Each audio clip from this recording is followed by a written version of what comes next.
Allot மணி சேனலுக்கு வருக வருக. நான் செபி ரெஜிஸ்டர்டு ஃபினான்ஷியல் அட்வைசர் கிடையாதுங்க. நான் எஜுகேஷனல் பர்பஸுக்காக என்னுடைய பர்சனல் எக்ஸ்பீரியன்ஸை நான் ஒரு 20 வருஷமாக மார்க்கெட்டில் இருக்கேன். அதை தான் உங்கள்கிட்ட ஷேர் பண்ணுறேன். நீங்கள் எந்த முடிவு எடுக்கிறதா இருந்தாலும் உங்கள் நிதி ஆலோசகரை அணுகி அதுக்கப்புறம் பணத்தை போடுறதை பற்றி முடிவு பண்ணுங்கள். நன்றி.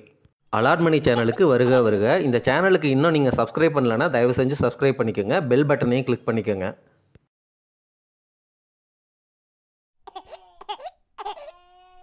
ஸ்டாக் மார்க்கெட்டில் பணம் பண்ணுறது ஈஸியா அப்படின்னு கேட்டால் நான் ரொம்ப ஈஸின்னு தான் சொல்லுவேன்.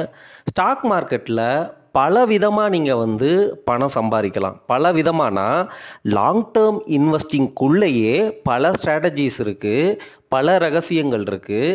அந்த ரகசியங்களை நீங்கள் கற்றுக்கிட்டு அந்த ஸ்ட்ராட்டஜியை அடாப்ட் பண்ணும் பொழுது கண்டிப்பாக நீங்கள் பெட்டர் ரிட்டர்ன்ஸ், பெட்டர் இன்வெஸ்டராக மாறுவீங்க அப்படிங்கிறதுல எந்தவித மாற்று கருத்தும் கிடையாது. இந்த வீடியோ பதிவில் அப்படி ஒரு ரகசியத்தை தான் நான் சொல்ல போகிறேன்.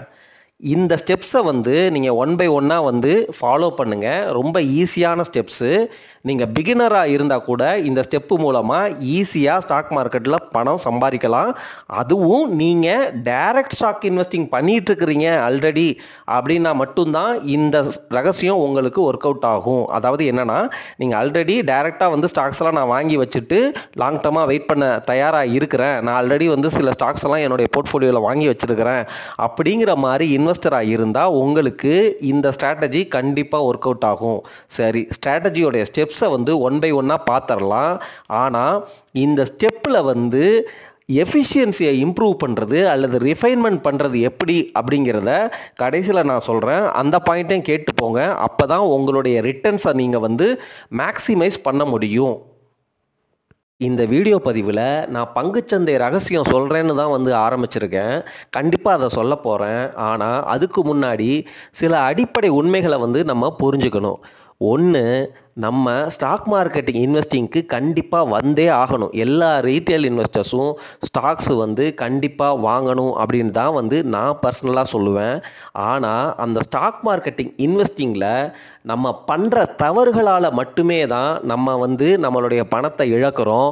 ஆனால் ஸ்டாக் மார்க்கெட் இன்வெஸ்டிங் இல்லை அப்படின்னா நம்மக்கிட்ட வர்ற வருமானத்தை வச்சு நம்மளுடைய ரிட்டையர்மெண்ட்டையோ, நம்ம குழந்தைகளுடைய எஜுகேஷனையோ, அல்லது நம்ம ஹையர் எஜுகேஷனையோ, நம்ம பேரண்ட்டோடைய மெடிக்கல் எக்ஸ்பென்ஸையோ, அல்லது நம்மளுடைய வாழ்க்கைக்கு தேவையான அட்லீஸ்ட் ஒரு லக்ஸூரியஸ் லைஃப்பை வாழ்கிறதுக்கு, லக்ஸூரியஸ்னு சொல்கிறது ரொம்ப காமனான ஒரு விஷயங்களே நம்ம நாட்டில் லக்ஸரியாக போயிடுச்சு. ஒரு ஏசி வாங்குறது, ஒரு சின்ன கார் வாங்கிக்கிறது, இது எல்லாமே லக்ஸரியாக போயிடுச்சு நம்ம நாட்டில். ஆனால் வெளிநாடுகளில் இதெல்லாம் ரொம்ப ரொம்ப சர்வசாதாரணமான ஒரு விஷயம். இந்த மாதிரி ஒரு கம்ஃபர்டபுளான லைஃப்பை வாழணும், அல்லது நம்ம சம்பாதிக்கிற காசை நம்ம ப்ரொடெக்ட் பண்ணணும். ப்ரொடெக்ட் பண்ணுறதுனா என்ன? இன்ஃப்ளேஷனுக்கு அகெயின்ஸ்டாக ப்ரொடெக்ட் பண்ணணும் அப்படின்னா கண்டிப்பாக ஸ்டாக் மார்க்கெட்டிங்கில் நம்ம இன்வெஸ்டிங் பண்ணியே தாங்க ஆகணும். ஒருவேளை ஸ்டாக் மார்க்கெட் கிராஷ் ஆச்சு, இந்தியன் எக்கானமியே கொலாப்ஸ் ஆச்சு அப்படின்னா என்டையர் இந்தியாவும் சஃபர் ஆகும், நம்மளும் சேர்ந்து சஃபர் ஆகும். நம்ம ரொம்ப அதிபுத்திசாலித்தனமாக அப்படி ஒரு சுச்சுவேஷன், அதாவது ஒஸ்ட் கேஸ் சினாரியோ வந்துடும். அந்த சினாரியோனால நான் ஸ்டாக் மார்க்கெட்டை ஃபுல்லாக அவாய்ட் பண்ணுறேன் அப்படிங்கிறது சரியான வழிமுறையே கிடையவே கிடையாது. இதை நான் தொடர்ந்து பல வீடியோக்களில் பேசிட்டேன். சரி, இந்த வீடியோ பதிவில் நான் சொல்ல வர்ற அடிப்படை ரகசியம் என்ன அப்படின்னா, stock marketing investing is must for everyone. எல்லாருக்கும் அவசியமான ஒன்று. ஆனால் அதில் லாங் டேர்ம் இன்வெஸ்டிங் மட்டும்தான் நம்ம பண்ணணும். ஸோ பொறுமையுடன் லாங் டேர்ம் இன்வெஸ்டிங் மட்டும்தான் பண்ணணும். அதுதான் இந்த ரகசியம்.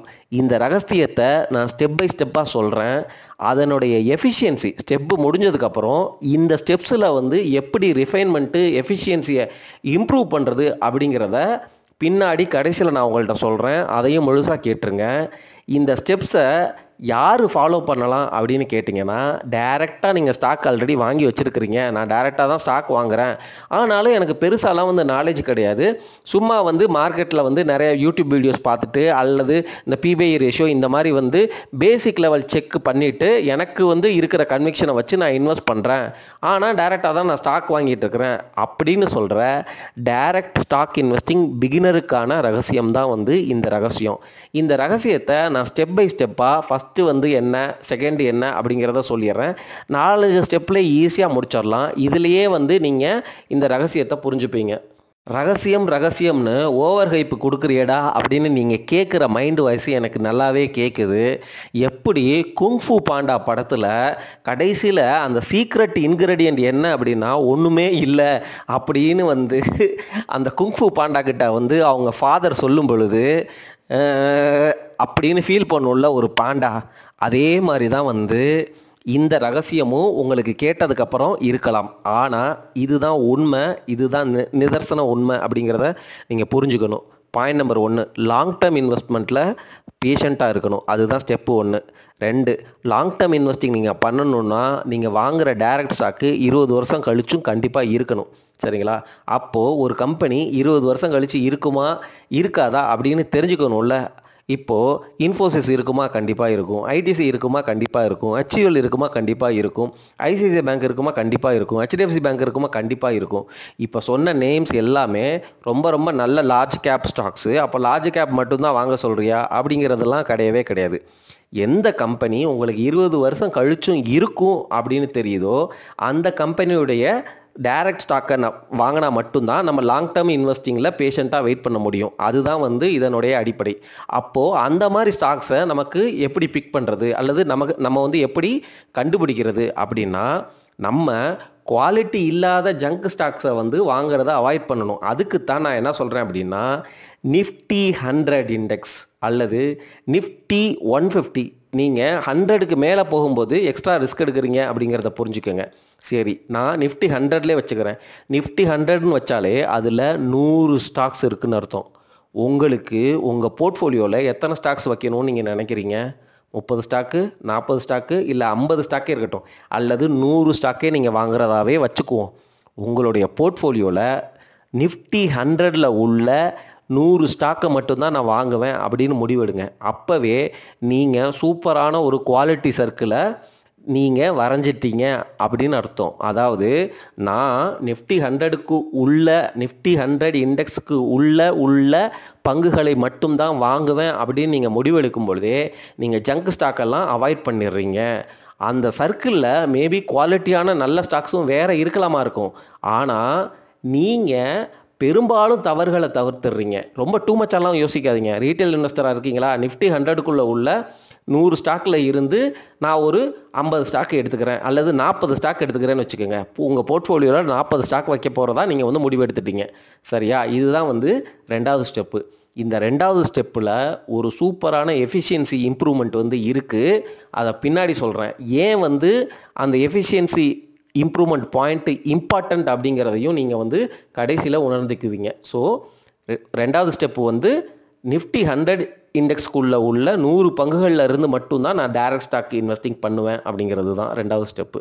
இப்போ நம்ம பண்ண போகிறது direct stock investing for very long term.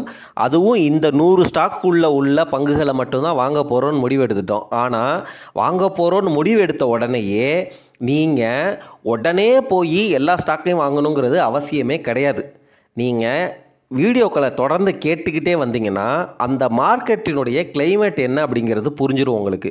புல் மார்க்கெட்டா, பியர் மார்க்கெட்டா, என்ன மாதிரி சிச்சுவேஷனில் இருக்கீங்க அப்படிங்கிறது உங்களுக்கு புரிஞ்சிடும். சரியா? ஆனால் அதை பற்றியெல்லாம் கூட நீங்கள் ஒரி பண்ணணும்னு அவசியமே கிடையாது. மார்க்கெட் ஏறுதா இறங்குதா அப்படிங்கிறது அவசியமே கிடையாது. இப்போது நான் இந்த பாயிண்ட்டை பற்றி ஏன் பேசுகிறேன் அப்படின்னா, நான் சொல்லித்தர இந்த ரகசியத்தில் உங்களால் பேஷண்ட்டாக வெயிட் பண்ணவே முடியாதுங்க. ஃப்ரஸ்ட்ரேட் ஆகி வெளியில் போயிடுவீங்க. பெரும்பாலான ரீட்டைல் இன்வெஸ்டர்ஸ், யங்ஸ்டர்ஸ் எல்லாம் நீங்கள் வெளியில் தான் போயிடுவீங்க. ஏன்னா இப்போ மார்க்கெட் கரெக்டாக இருக்குது ஒரு 10%.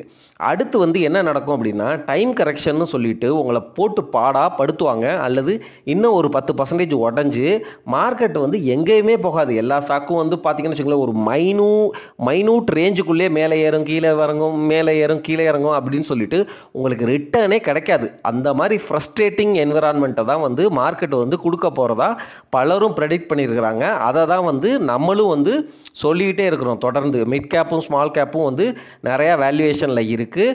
லார்ஜ் கேப்பு எக்ஸ்பென்சிவாக இருந்தாலும் அதுக்கு ஓகே தான், வாங்கிக்கலாம். ஏன்னா லார்ஜ் கேப் இன்னும் ஒரு 25% உடஞ்சாலும் அது 25%லேருந்து கண்டிப்பாக மார்க்கெட் ரெக்கவர் ஆகும் பொழுது நீங்கள் வாங்கின விலையை விட மேலே வந்துடும்.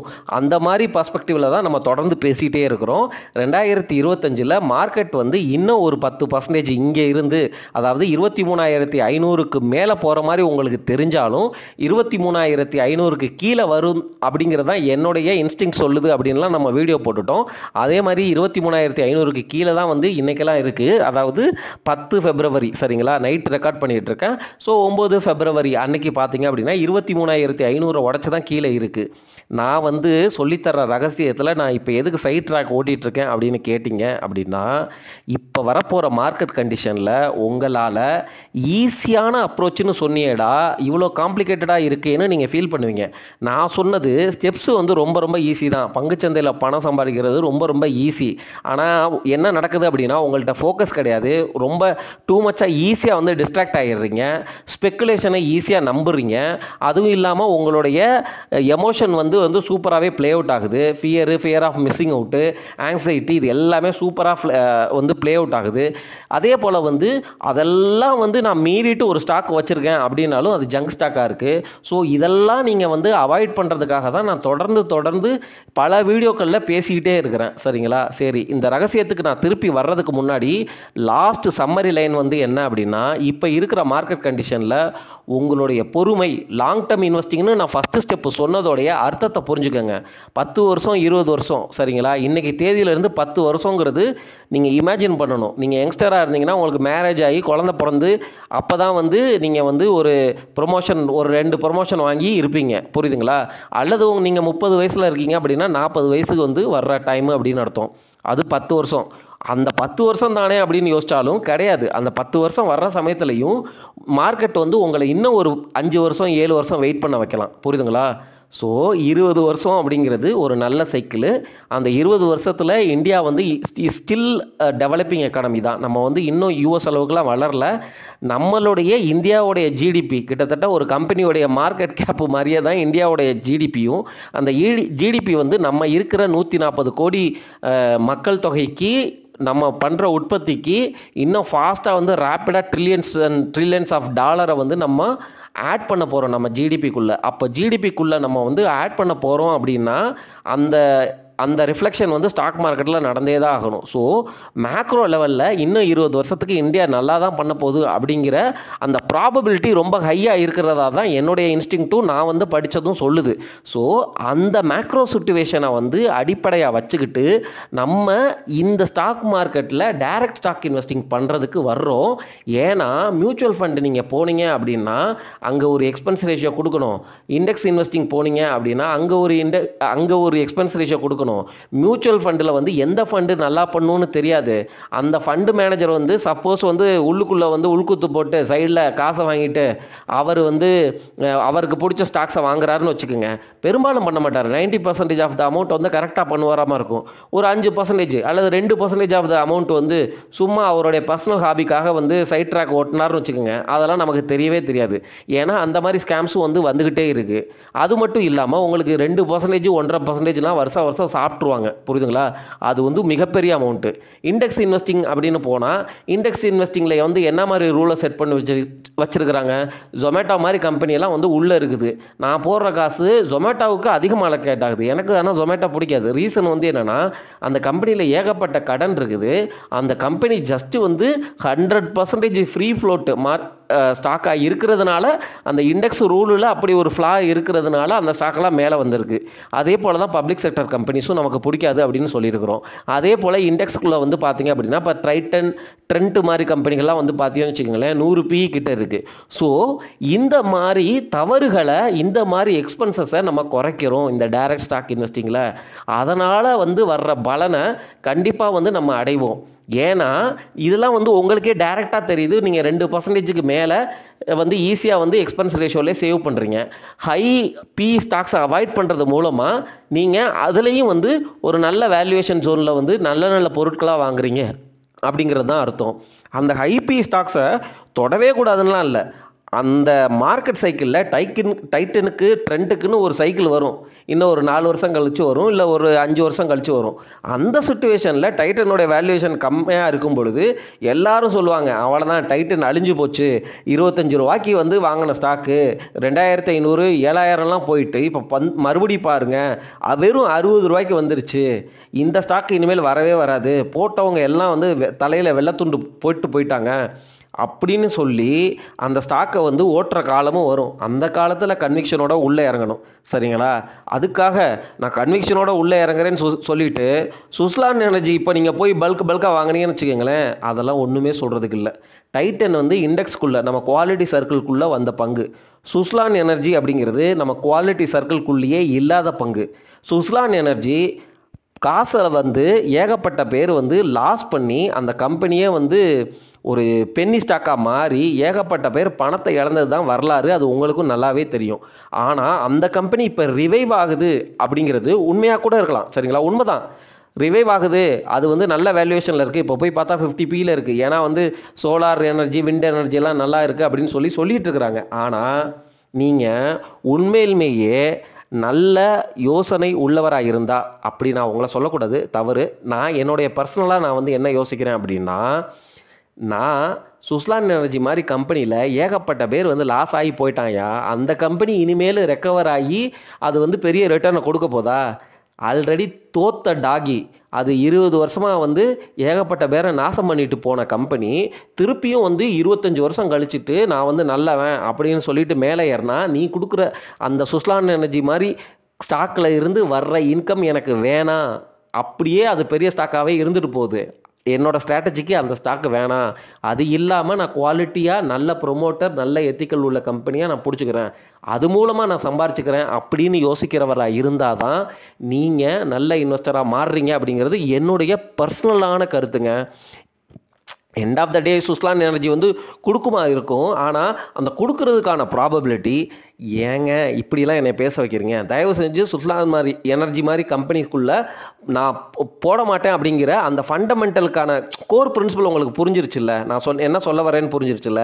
நீங்கள் இப்போ நான் சுஸ்லான் எனர்ஜியை பேசுனதுனால நீங்கள் என்ன பண்ணிட்டீங்க அப்படின்னா, நம்ம பங்குச்சந்தை ரகசியத்தில் பேசின ஸ்டெப்பில் நிஃப்டி 100க்குள்ளே உள்ள ஸ்டாக்கிலேருந்து நீங்கள் வெளியில் போயிட்டு இப்போ ஆர்கியூ பண்ண ஆரம்பிக்கிறீங்க.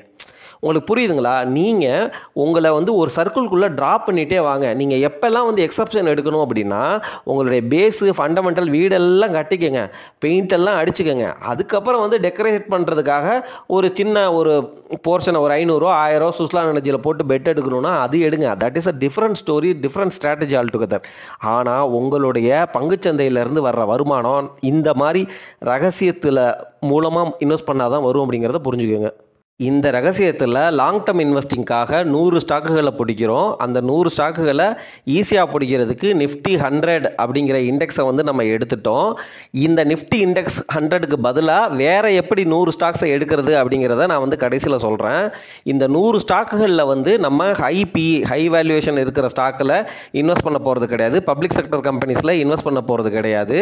அதே போல் நல்லா இல்லாத கம்பெனிஸ், ஃப்ரீ ஃப்ளோட்னால் உள்ளே வந்த கம்பெனிஸ், அந்த மாதிரி கம்பெனிஸ்லையும் நம்ம வந்து இன்வெஸ்ட் பண்ண போகிறது கிடையாது. இதெல்லாம் எப்படி தெரியும், நம்ம எப்படி கண்டுபிடிக்கிறது அப்படிங்கிறதுக்காக தான் நான் லாஸ்ட்டில் சொல்ல போகிற எஃபிஷியன்சி ஸ்டெப் வந்து உங்களுக்கு ஹெல்ப்ஃபுல்லாக இருக்கும். ஸோ உங்களுக்கு இப்போதைக்கு நீங்கள் 100 ஸ்டாக்கு வந்து பிடிச்சிருக்கீங்க. அந்த 100 ஸ்டாக்கில் நீங்கள் என்ன பண்ணணும் அப்படின்னா, அதாவது ஐடியா வந்து ரொம்ப சிம்பிள் தாங்க. அதாவது என்னென்னா, நல்ல ஸ்டாக்கு 100 ஸ்டாக்கு நான் லிஸ்ட் எடுத்து வைக்கிறேன். சரிங்களா? அந்த 100 ஸ்டாக்கில் இருந்து எந்தெந்த ஸ்டாக்கை வந்து டெய்லி வந்து நீங்கள் பார்த்துக்கிட்டே வர்றீங்க. சரிங்களா? அப்போது எந்தெந்த ஸ்டாக்கெல்லாம் நல்ல வேல்யூவேஷன் ஜோனில் வருது அப்படிங்கிறது தான். அந்த வேல்யூவேஷன் ஜோனில் வருதா வரலையா அப்படிங்கிறத கண்டுபிடிக்கிறதுக்கு நீங்கள் பேசிக்கான சில ஃபண்டமெண்டல் ரூல்ஸ் கற்றுக்கிட்டாலே போதும். ஏன் அப்படின்னா, அந்த நிஃப்டி 100 இண்டெக்ஸ்க்குள்ளே இருக்கிற பங்கு அப்படின்னாலே அதுக்குன்னு ஒரு குவாலிட்டி சர்க்கிள்குள்ளே வந்துடுங்க. மேக்ஸிமம் வந்து டெப்ட் ஃப்ரீயாக இருக்கும். P/E ரேஷியோ வந்து இது வந்து ஓரளவு வந்து 20க்கு கீழே வந்துருச்சா, அல்லது ஹிஸ்டாரிக்கல் PE வந்து சப்போஸ் வந்து 25 தான் இருக்குது, இந்த ஸ்டாக் வந்து மறுபடியும் 24 23 PEக்கு வந்திருக்கு அப்படின்னா அப்போ வந்து அந்த பங்கை வாங்கலாம் அப்படிங்கிற அந்த பேசிக் ஃபண்டமெண்டல் ரூல் அப்ளை பண்ணாலே போதும். ஏன்னா நீங்கள் நிஃப்டி நீங்கள் எடுத்திருக்க 100 பங்கு அப்படிங்கிறது நல்ல குவாலிட்டியான பங்கு அப்படிங்கிற பட்சத்தில் நீங்கள் பேசிக்காக ஒரு சில ஃபண்டமெண்டல் அனாலிசிஸை நம்ம வீடியோ போட்டிருக்கிறோம், நல்ல பிளேலிஸ்ட், அதில் இருக்கிறத பார்த்தாலே அந்த ரேஷியோவை நீங்கள் கம்பேர் பண்ணும்பொழுதே அது வந்து நல்ல ஸ்டாக்காக நல்ல வேல்யூவேஷன் ஜோனுக்குள்ளே என்ட்ராயிருக்கா அப்படிங்கிறத புரிஞ்சுக்கலாம். சரி, அதுக்கு என்ன பண்ணுறது அப்படின்னா, இந்த பிபிஐ ரேஷியோ இருக்குது பார்த்தீங்களா, அந்த பிபிஐ ரேஷியோங்கிறது பேங்கிங் அண்ட் ஃபினான்ஷியல் செக்டருக்கு மட்டும்தான் வந்து பொருந்தாது. பேங்கிங் அண்ட் ஃபினான்ஷியல் செக்டருக்கு P/BV, அதாவது ப்ரைஸ் டு புக் வேல்யூ அப்படிங்கிற ரேஷியோ பார்க்கணும் அப்படிங்கிறத சொல்லியிருக்கேன். சில ஃபண்டமெண்டல் அனாலிசிஸை நீங்கள் வந்து பண்ணிட்டாலே அந்த ஃபண்டமெண்டல் அனாலிசிஸில் நீங்கள் வச்சுருக்கிறது குவாலிட்டி ஸ்டாக்கு 100 குவாலிட்டி ஸ்டாக்கு அப்படிங்கிறப்போ அந்த 100 குவாலிட்டி ஸ்டாக்கும் எப்பப்பெல்லாம் வேல்யூவேஷன் ஜோனில் என்ட்ராகுதோ அப்பப்பெல்லாம் வந்து குட்டி குட்டியாக நீங்கள் அலோகேட் பண்ணிகிட்டே போகணும். குட்டி குட்டியானா எப்படி அப்படின்னு கேட்குறீங்களா? இப்போது உங்களுடைய டார்கெட் வந்து என்ன, 100 பங்கு இன்வெஸ்ட் பண்ணுறது. அந்த 100 பங்கில் 50 பங்குக்கு 1 லட்சம் 1 லட்சம்னு 50 லட்சம் வரைக்கும் இன்வெஸ்ட் பண்ணிக்கங்க. இல்லாட்டி அந்த 100 பங்குக்கு பதிலாக அந்த 100 பங்குலையுமே வந்து 50,000 அப்படிங்கிற மாதிரி இன்வெஸ்ட் பண்ணுங்கள். அதுதான் வந்து உங்களுடைய எண்டு கோல். புரியுதுங்களா? அதாவது என்னென்னா, 100 ஸ்டாக்கில் 50 ஸ்டாக்கை ஐடென்டிஃபை பண்ணிக்கிறேன். அந்த 50 ஸ்டாக்குக்கும் ஒவ்வொரு ஸ்டாக்குக்கும் நான் 1 லட்சம் தான் மேக்ஸிமம் கொடுப்பேன் அப்படிங்கிறது தான் வந்து இந்த இடத்துல நம்ம எடுத்துக்கிற ரூலு. இந்த ரூலை வந்து நம்ம பின்னாடி மாற்றலாம். எப்போ தெரியுமா மாற்றலாம்? இப்போது மிகப்பெரிய இன்வெஸ்டர்ஸ்லாம் வந்து ராகேஷ் ஜுன்ஜுன்வாலாலாம் பார்த்தீங்கன்னா டைட்டன் 25 ரூபாய்க்கு வாங்கினாது 650 ரூபாய்க்கு வாங்கினார். சரிங்களா? நம்மலாம் அவ்வளோ பெரிய இன்வெஸ்டர்லாம் கிடையாது. நம்மளுடைய strategy very very simple. Quality சர்க்கிள்குள்ளே 100 பங்கை எடுத்துட்டோம். அந்த 100 பங்குலேருந்து 50 பங்கை வந்து 100ஐயுமே மானிட்டர் பண்ணுறோம். ஏன்னா 100 பங்குமே வந்து வேல்யூவேஷன் ஜோனுக்குள்ளே வராது. ஒரு பங்கு வந்து இப்போ ஃபார் எக்ஸாம்பிள் இந்த 3 மாதத்தில் ஒரு பங்கு மட்டும் வேல்யூவேஷன் ஜோனில் வந்திருக்கும். உதாரணமாக ஹீரோ மோட்டார் கார்ப்பு, இண்டஸ்இண்ட் பேங்க்கு, அதுக்கப்புறம் வந்து டாக்டர் ரெட்டி, இந்த மாதிரி பங்குகள் வந்து இப்போ வேல்யூவேஷன் ஜோனில் வந்திருக்கா. இப்போது இந்த வேல்யூவேஷன் ஜோனை அனலைஸ் பண்ணிவிட்டு இந்த பங்குகளை இந்த ஷார்ட் டேர்மில் வந்து நீங்கள் ஒரு பங்குக்கு நீங்கள் எவ்வளோ அலோகேட் பண்ணியிருக்கீங்க, மேக்ஸிமம் 1 லட்ச ரூபாய் அலோகேட் பண்ணியிருக்கீங்களா, அந்த 1 லட்ச ரூபாய் வரைக்கும் இந்த பங்குகளில் வேல்யூவேஷன் ஜோனில் இருக்கிறதுனால நீங்கள் இன்வெஸ்ட் பண்ணிவிட்டு விட்டுறணும். அதே சமயம் நீங்கள் எடுக்கிற அந்த 100 ஸ்டாக் எடுக்கிறீங்கல்ல, அந்த 100 ஸ்டாக்கில் எல்லா செக்டரும் வர்ற மாதிரி வந்து நீங்கள் கவர் பண்ணிக்கணும். ஸோ அதே சமயம் இப்போ ஹீரோ மோட்டார் காப்பை நீங்கள் 4200 வாங்கிட்டீங்க, ஆல்ரெடி 1 லட்சம் அலோகேட் பண்ணிட்டீங்க. ஆனால் 4200லேருந்து ஒரு வேளை அந்த ஸ்டாக் உடஞ்சி வெறும் 1000 ரூபாய்க்கு போகுது அப்படின்னு வச்சுக்கோங்க. கீழே போக போக நீங்கள் ஆவரேஜ் பண்ணக்கூடாது. நீங்கள் உங்களுடைய மேக்ஸிமம் லிமிட்டு 1 லட்சம் அப்படின்னா அந்த ஹீரோ மோட்டார் கார்ப்பு 1 2 வாரத்துக்கு ஒரு தடவை அப்படி வந்து வாங்கிட்டே போய் மேக்ஸிமம் கேப்பு 1 லேக்காக நிறுத்துங்க. அல்லது 18 பிலாம் வந்துருச்சுப்பா நல்ல வேல்யூவேஷன் ஜோனு அப்படின்னு சொல்லிட்டு 1 லேக்கை வந்து 2-3 போர்ஷனாக 25,000 30,000 25,000 அப்படின்னு சொல்லிட்டு பிரித்து 2-3 ஸ்டெப்லேயே வந்து பிரித்து வாங்கிக்கோங்க. அப்படி பண்ணாலும் சரி, இப்படி பண்ணாலும் சரி, ஆனால் எந்த ஸ்ட்ராட்டஜிலையுமே உங்களுக்கு 1 லட்சத்தை தாண்டி ஒரு பங்கில் போகக்கூடாது அப்படிங்கிறது தான் நான் சொல்கிற இந்த ரகசியத்தினுடைய அடிப்படை. சரிங்களா?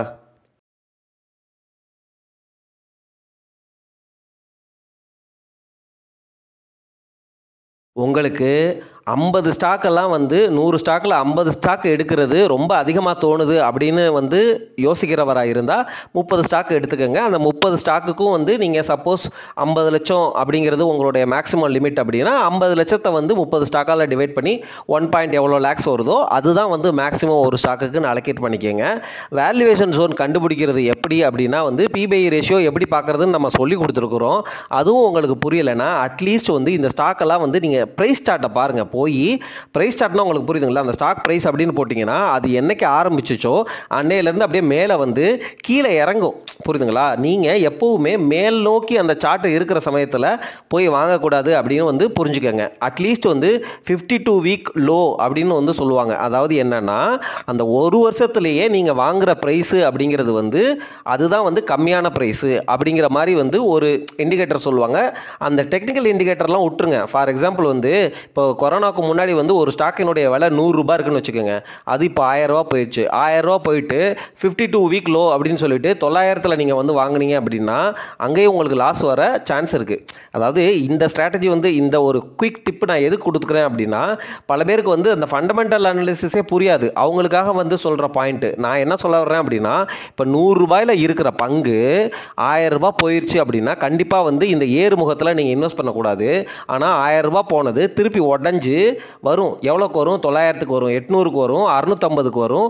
மார்க்கெட் கண்டிஷன் இன்னும் ஒஸ்ட்டாக இருந்துச்சுன்னா அந்த ஸ்டாக்கு மறுபடியும் வந்து 150 ரூபா 125 ரூபா ரேஞ்சுக்கு வர்றதுக்கு வாய்ப்புகள் அதிகம். அதே இது லார்ஜ் கேப் பங்காக இருந்துச்சு, ஃபண்டமெண்டல்ஸ் எல்லாம் நிறைய சேஞ்ச் ஆகிருந்துச்சு அப்படின்னாலும் அந்த 1000 ரூபா போன பங்கு ஒரு 350 அந்த ரேஞ்சுக்கெல்லாம் வந்துட்டு அந்த 350 400 ரேஞ்சிலேயே வந்து 1 வருஷம் 2 வருஷம் அப்படின்னு சொல்லிட்டு கன்சாலிடேட் ஆகும். அந்த கன்சாலிடேஷன் ஜோனில் தான் நீங்கள் வந்து பிடிக்கணும். புரியுதுங்களா? அப்போ தான் வந்து உங்களுடைய போர்ட்ஃபோலியோவில் குவாலிட்டி சர்க்கிள்குள்ளே உள்ள ஒரு நல்ல ஸ்டாக்கை வேல்யூவேஷன் ஜோனில் பிடிக்கிறீங்க அப்படின்னு அர்த்தம் நண்பர்களே. இந்த டிப்பு வந்து தொடர்ந்து சொல்கிற வந்து நார்மலான டிப்பு தான். ஆனால் நீங்கள் வந்து கவனமாக பிடிக்கணும். அதுதான் வந்து பாயிண்ட்டு. உங்கள்கிட்ட காசு இப்போ இருக்குது அப்படிங்கிறதுக்காக எல்லாத்தையும் வந்து மார்க்கெட்டில் உடனே கொட்டணுங்கிறது அவசியம் கிடையாது. உங்களுடைய எண்டு கோல் 20 வருஷம், சரிங்களா?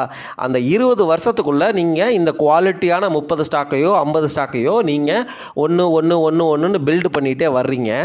இப்போ என்ன நடக்கும் தெரியுமா? ஒரு 7 வருஷம் 8 வருஷம் கழித்து உங்களுடைய பொசிஷன் நல்லாவே இம்ப்ரூவ் ஆகிருக்கும். ஏன்னா நீங்கள் ஒரு வேலையோ பிஸ்னஸோ பண்ணிகிட்டு இருப்பீங்க. அதிலிருந்து வர்ற இன்கம் வந்து இப்போ டபுள் ஆகிருக்கும் அல்லது டபுளுக்கு மேலே போயிருக்கும். அப்போ நீங்கள் என்ன பண்ணலாம் அப்படின்னா, இந்த 1 அதாவது 1 லட்சம்னு வந்து ஒரு லிமிட் செட் பண்ணோம்ல, 50 ஸ்டாக்குக்கு 1 லட்சம்னு ஒரு லிமிட் செட் பண்ணோம்ல, அந்த இதை வந்து அப்படியே வந்து நீங்கள் என்ன பண்ணலாம், 2 லட்சமாக மாற்றிக்கலாம். அப்போது 50 ஸ்டாக்குக்கும் நீங்கள் வந்து 2 லட்சமாக மாற்றணும். அந்த இடத்துல என்ன தர்மா நடக்கும்? நீங்கள் வாங்கின ஸ்டாக்கு அல்லது 50 ஸ்டாக் வாங்குறேன்னு வாங்கி வச்சுருக்கீங்க பார்த்தீங்களா, அந்த ஸ்டாக்கில் ஓவர் வேல்யூவேஷன் ஜோனுக்கு போயிருக்கும். அதுக்காக அதே ஸ்டாக்கிலே நான் இன்னொரு லட்சத்தை டிப்ளாய் பண்ணுறேங்கிறது முட்டாள்தனம். அப்போ வந்து அந்த இன்னொரு 1 லட்சத்தை வந்து அதே குவாலிட்டி சர்க்கிளில் உள்ள 100 பங்குகளில் வேறு ஏதாவது பங்கு நம்ம உள்ளே வந்திருக்கும் அல்லது நம்ம இருக்கிற பங்கு வந்து லாஸ் ஆகிருக்கும். ஸோ அந்த சுச்சுவேஷனில் அந்த 100 பங்கு ஐடென்டிஃபை பண்ணி அதில் என்ன வேல்யூவேஷன் இருக்கோ நீங்கள் இல்லாத ஸ்டாக்கு பிடிச்சிக்கிற மாதிரி பிடிக்கணும். புரியுதுங்களா? ஸோ ஃபண்டமெண்டல் ரூல் வந்து வெரி சிம்பிள். நீங்கள் சிப் பண்ணாலும் சரி, டைரக்ட் ஸ்டாக் வாங்கினாலும் சரி, என்றைக்குமே நான் வந்து வேல்யூவேஷன் ஜோனில் நான் வந்து வாங்குவேன் அப்படிங்கிறது தான் வந்து ஒரு நல்ல கோரான ஸ்ட்ராட்டஜி. இந்த ஸ்ட்ராட்டஜியில் கொண்டு வந்து எனக்கு மொமெண்டம் இன்வெஸ்டிங் பிடிக்கும், ஹை க்ரோத் பிடிக்கும், அந்த இதெல்லாம் மிக்ஸ் பண்ணாதீங்க. அது வேறு ஸ்ட்ராட்டஜி. இந்த பங்குச்சந்தை ரகசியத்தில் லாங் டேர்ம் இன்வெஸ்டிங், பேஷண்ட்டு, குவாலிட்டியாக 100 பங்கை பிடிக்கிறீங்க. ஒவ்வொரு பங்குக்கும் இதுதான் மேக்ஸிமம் லிமிட்டு அப்படின்னு செட் பண்ணுறீங்க. 100ல் வந்து எந்தெந்த பங்கெல்லாம் வேல்யூவேஷன் ஜோனுக்கு என்ட்ரு ஆகுதுன்னு தொடர்ந்து மானிட்டர் பண்ணிகிட்டே வர்றீங்க. அதில் காசை கொஞ்சம் கொஞ்சமாக இறக்குறீங்க. குட்டி குட்டியாக பாண்ட்லேருந்து இறக்குனாலும் சரி, பிஜி இன்வெட்டில் இருந்து இறக்குனாலும் சரி, டெப்ட் ஃபண்டில் இருந்து இறக்குனாலும் சரி, இதுதான் ஸ்ட்ராட்டஜி. ஸ்லோ அண்ட் ஸ்டெடியாக வந்து நீங்கள் பில்டு பண்ணிகிட்டே போகிறீங்க. போர்ட்ஃபோலியோவை கன்ஸ்ட்ரக்ட் பண்ணுறதுக்கே நீங்கள் வருஷ கணக்காக எடுத்துக்கிறீங்க. இது வந்து அற்புதமான தருணம். இந்த 2025ல் நீங்கள் வந்து போர்ட்ஃபோலியோவை பில்டு பண்ண ஸ்டார்ட் பண்ணுறேன் அப்படின்னு சொல்லி மார்க்கெட்டு உடைய ஸ்டார்ட் பண்ணும் பொழுதே இப்போ நீங்கள் ஸ்டார்ட் பண்ணுறது அப்படிங்கிறது எனக்கு தெரிஞ்சு உங்களுக்கு நல்ல ஸ்ட்ராட்டஜியாக தான் அமையும் அப்படின்னு நான் பர்சனலாக நினைக்கிறேன். சரி, அந்த எஃபிஷியன்சின்னு சொன்னியே, அது என்ன பாயிண்ட் அப்படின்னு தானே கேட்குறீங்க? அது ஒன்றுமே கிடையாதுங்க. நீங்கள் 100 பங்கை வந்து குவாலிட்டியாக செலக்ட் பண்ணணும் அப்படின்னு சொல்லியிருக்கேன், சரிங்களா? அந்த 100 பங்கை இண்டெக்ஸில் வந்து பிஎஸ்யூ ஸ்டாக்கை வந்து கழிக்கணும், ஜொமேட்டோ மாதிரி பங்கை கழிக்கணும், ஐபிஇ ஸ்டாக்ஸை கழிக்கணும் அப்படின்னு வந்து சொல்லிட்டேன். இதுக்கு நீங்கள் என்ன பண்ணலாம் அப்படின்னா, நல்ல லார்ஜ் கேப் மியூச்சுவல் ஃபண்டை எடுத்துக்கோங்க, நிஃப்டி 50 இண்டெக்ஸை எடுத்துக்கோங்க, நிஃப்டி 100 இண்டெக்ஸ் எடுத்துக்கோங்க. இப்போது லார்ஜ் கேப் பங்குலே வந்து பார்த்தீங்கன்னு வச்சுக்கோங்களேன், ஹெச்டிஎஃப்சியிலேருந்து ஒரு ஃபண்டு இருக்கும், கோட்டக்கில் ஒரு ஃபண்டு இருக்கும், ஆக்சிஸில் ஒரு பங்கு இருக்கும், ஏகப்பட்ட ஃபண்டு இருக்குது. எல்லா பங்குலையும் போய் அட்லீஸ்ட் வந்து ஒரு 2% மேலே அலோகேட் பண்ணியிருக்கிறாங்களா அவங்களுடைய போர்ட்ஃபோலியோவில் அந்த ஸ்டாக்குக்கு அப்படின்னு பாருங்கள். அந்த மாதிரி காமனாக நிறையா ஸ்டாக்ஸ் வரும், சரிங்களா? அந்த காமனான ஸ்டாக்ஸ் எல்லாம் எடுத்துக்கோங்க. அதே மாதிரி மிட் கேப் ஃபண்டுக்கு போங்க. Large cap, mid cap, blue chip, அதே போல் நிஃப்டி 50, நிஃப்டி நெக்ஸ்ட் 50, அதுக்கப்புறம் வந்து செக்டர் ரொட்டேஷன் உங்களுக்கு வேணுங்கிறதுனால ஆட்டோ பீஸு, எஃப்எம்சிஜி பீஸு, அதுக்கப்புறம் பேங்க் பீஸு, அதுவும் ப்ரைவேட் பேங்க் பீஸு. பேங்க் பீஸ்னால் பப்ளிக் செக்டர் கிடையாதுங்க, ப்ரைவேட் பேங்க் பீஸு. அதுக்கப்புறம் வந்து ஐடி பீஸு, ஃபார்மா பீஸு, இந்த மாதிரி நல்ல செக்டர் இருக்குது பார்த்தீங்களா? இந்த செக்டர் பீஸில் உள்ள ஸ்டாக்ஸ் எல்லாம் உள்ளே போய்க்கோங்க. அதில் காமனாக இருக்கும்ல, அதிலேருந்து 100 பங்கை வந்து நீங்கள் வந்து கண்டிப்பாக எடுக்கலாம். ரொம்ப ஈஸியாகவே எடுத்துடலாம். எடுத்துட்டு அந்த ஸ்டாக்கில் இந்த ஸ்ட்ராட்டஜியை வந்து அடாப்ட் பண்ணுங்கள். உங்களுக்கு வந்து செக்டர் ரொட்டேஷன் கிடச்சிருது. லார்ஜ் கேப்பு மிட் கேப்புக்குள்ளே நீங்கள் வந்து வந்துடுறீங்க. எல்லா மியூச்சுவல் ஃபண்டும் வந்து 2% மேலே வச்சுருக்கிறாங்க அப்படின்னா கன்விக்ஷன் அதிகமாக இருக்குது. ஸோ இந்த மாதிரி வந்து யோசித்து இதற்கு இடையில நம்ம போடுற வீடியோக்களெல்லாம் தொடர்ந்து கேட்டுகிட்டே வாங்க. ஸோ ஃபண்டமெண்டலாக ஒரு ஸ்டாக்கு ஷிஃப்ட் ஆகுதா அப்படிங்கிறத நீங்கள் வந்து தெரிஞ்சுக்கலாம். நீங்கள் வச்சுருக்கிற 30 ஸ்டாக்கில் எப்போல்லாம் உங்களுக்கு வருஷத்துக்கு ஒரு தடவையோ அல்லது 6 மாதத்துக்கு ஒரு தடவையோ அந்த ஸ்டாக்கினுடைய ரிசல்ட் எப்படி இருக்குதுன்னு போய் பாருங்கள். ப்ராஃபிட் வந்து போன வருஷத்தில் அல்லது 2 வருஷத்துக்கு முன்னாடிலாம் வந்து குவார்ட்டர்லி என்ன மாதிரி இபிஎஸ் கொடுத்தாங்க, என்ன மாதிரி இபிஎஸ் கொடுத்தப்போ ஸ்டாக் ப்ரைஸ் எப்படி இருந்துச்சு, இப்போ என்ன மாதிரி இபிஎஸ் கொடுக்குறாங்க, க்ரோத் இருக்கா அப்படிங்கிறத வந்து நீங்கள் செக் பண்ணுங்கள். க்ரோத் இருக்குது அப்படிங்கிற பட்சத்தில் தான் அந்த ஸ்டாக்குக்கு வந்து நிறைய வேல்யூவேஷன் வரும். இது வந்து ஒரு ஸ்டாக் மார்க்கெட்டில் ஸ்டாக் ப்ரைஸை பேஸ் பண்ணி ஒரு இன்வெஸ்டிங்கை பொறுத்து நான் பேசிட்டேன்.